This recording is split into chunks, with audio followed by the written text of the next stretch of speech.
Qais bin Abbas states, I was sitting along with a group of people, Hazrat Saad bin Malik and Hazrat Ibn Umar radiyallahu anhu included.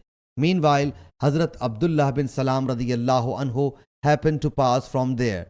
The people said, this man is one of paradise dwellers. I got up and said to him, the people are passing these remarks about you. He said, glory be to Allah Jalla Jalaluhu, it is not befitting for them to say what they do not know. In dream, I saw that a pillar has been placed in a lush green garden, which was erected therein. At its top there was a handhold, and by its bottom there was a servant. I was asked to ascend, so I ascended until I clutched that handhold.